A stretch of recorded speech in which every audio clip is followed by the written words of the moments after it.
How's it going, guys? Welcome back to the channel and welcome to this prediction video.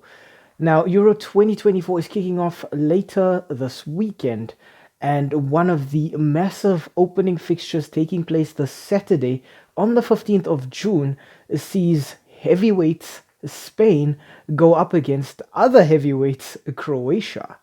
Spain and Croatia actually have a pretty decent history of playing one another in competitive fixtures. The last time was actually on the 18th of June last year in the finals of the UEFA Nations League. Both sides played out a goalless draw before Spain eventually managed to win the match 5-4 on penalties. For Croatia, it was heartbreaking. They had so many players who just felt they could have gone all the way, but for Spain, this signaled the coming of a new generation of Spanish superstars.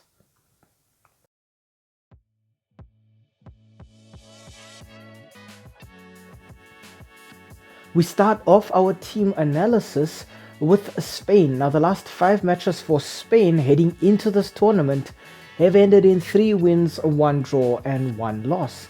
Their last match was a 5-1 demolition of Northern Ireland. I think all Spanish fans will be very excited to see what their team can come up with in this tournament. One of the players that everybody will be keeping an eye on is going to be Atletico Madrid striker Alvaro Morata. Now, in 73 appearances for the Spanish national team, Morata has 35 goals and 7 assists. So he's going to be their outlet for goals. He's a pure number 9, he's very good at getting goals, but he's also very quick. I think in Morata, Spain finally have a player with the potential to replace players like Fernando Torres and David Villa. But it's taken him a little bit of time to get things going, and they will be hoping that now that he's started getting goals for La Roja, the streak can just continue.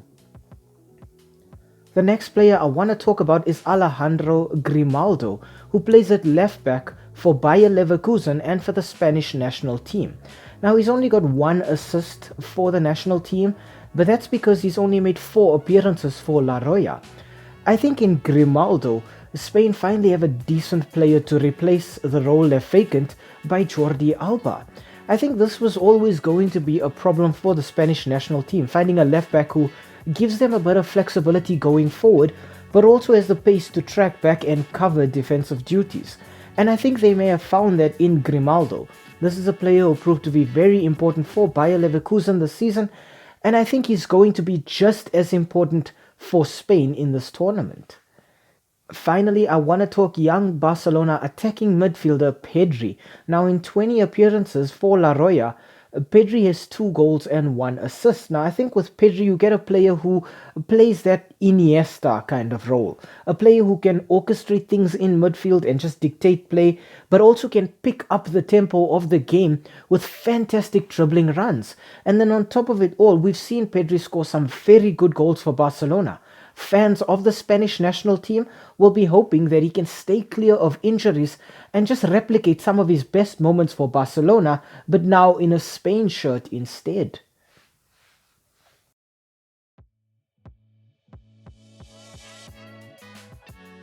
For Croatia, the last 5 matches coming into this tournament have ended in 5 wins. Their last match was a 2-1 win against Portugal. Now, I think it is worth noting as well that Cristiano Ronaldo did not make an appearance in that match. I think it was because Portugal were trying a new system. But Croatia did very well to nullify the threats of players like Diogo Jota, João Felix and João Cancelo. I think the first player that I have to talk about for Croatia here has got to be Ivan Perisic. In 131 appearances for his national team, Perisic has 33 goals and 30 assists. So this is a player who knows how to create goals, but also knows how to score them.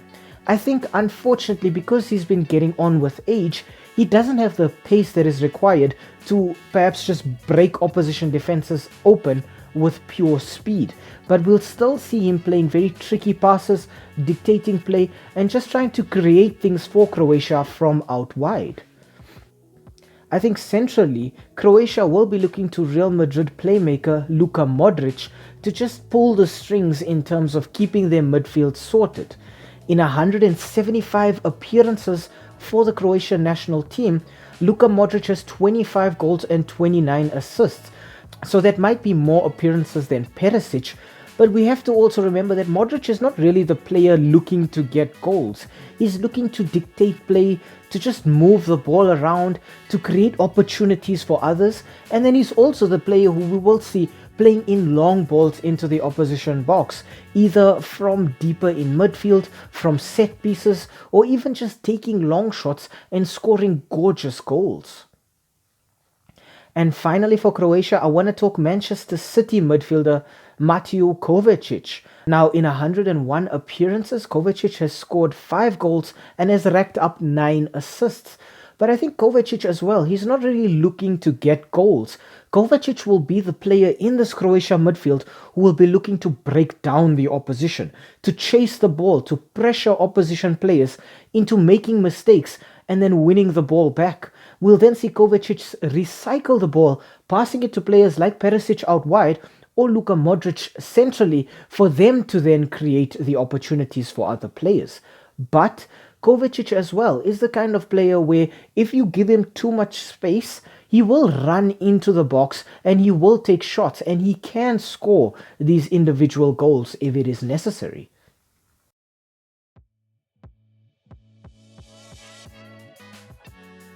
Looking at the head-to-head between these two fantastic teams, we see that Spain have won 3 of the last 5 matches and Croatia have won 2. In these last 5 meetings between the two sides, Spain have scored 19 goals and Croatia have scored 12 goals.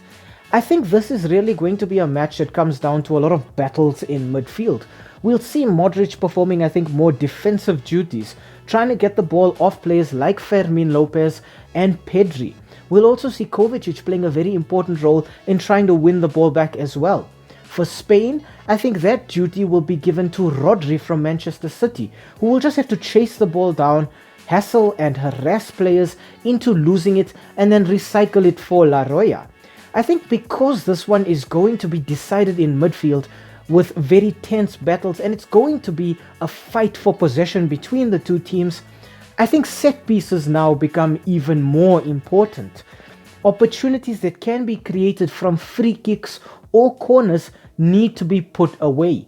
These teams won't really be able to create much from open play, so they need to make sure that they can get their chances converted when they are actually getting them. It will be very difficult in the midfield to get any degree of control. I think we do see some very talented players when it comes to keeping the ball and moving it around, but they won't be given much space. I think both of these teams have similar strengths, but also similar weaknesses. They are perhaps lacking a little bit at the back and lacking a bit up front in terms of consistency. But in terms of their midfields, these are two of the best midfields in this Euro 2024 tournament. I think we really will just see players getting at each other constantly. It will be very physical in the center of the park. But I do think Spain just managed to edge things out just a little bit. I think up front, while they aren't exactly at their peak right now, I think they have a little bit more fluidity and flexibility in players like Ferran Torres and Alvaro Morata. I think they also do have players who are more direct in their midfield. Players like Fermin and Pedri can just run at Croatia. I think with Croatia, they'll have to take the patient approach to the game, just keeping the ball and perhaps if they do have the chance, looking to release it quickly and switching to a counter-attack style of play instead. I think Spain also do have the ability to switch from possession to counter-attack, but I think it's in their genetic code to just keep the ball. So when Croatia do get it, they'll have to make sure they get their opportunities to count as well. I think the final score here will end up being Spain 2, Croatia 1. I think both sides do score. I think perhaps 1 or 2 of these goals end up being from set pieces. But I just do think that Spain have a little bit too much in terms of individual quality and talent spread all through the field to be let down here. I think Croatia have individually fantastic players who are incredibly talented. And I think it really will be a massive boon to them to have these players at their disposal. But I think players out wide are going to let Croatia down here. And I don't see Spain having that problem. I see them playing very fluid football, very quick football. I think they also are able to maybe just control the game slightly better than Croatia. But I do think La Roya managed to edge this one out ever so slightly.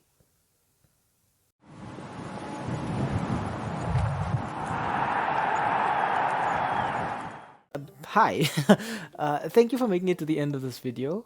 We really appreciate the watch time and the fact that you took some time out of your day to spend it with us talking about the sport that we all love. If you enjoyed the content, why not, drop a like down below or comment in the comment section. Maybe even consider subscribing to the channel. And I mean, while you are here right now, have a look at some of our old videos too. They should be appearing on the screen right now, along with that subscribe button. So you know exactly what to do. Thank you so much. It really helps with the YouTube algorithm. And have a great day out there. And we hope to see you again very, very soon. Thanks. Stay safe.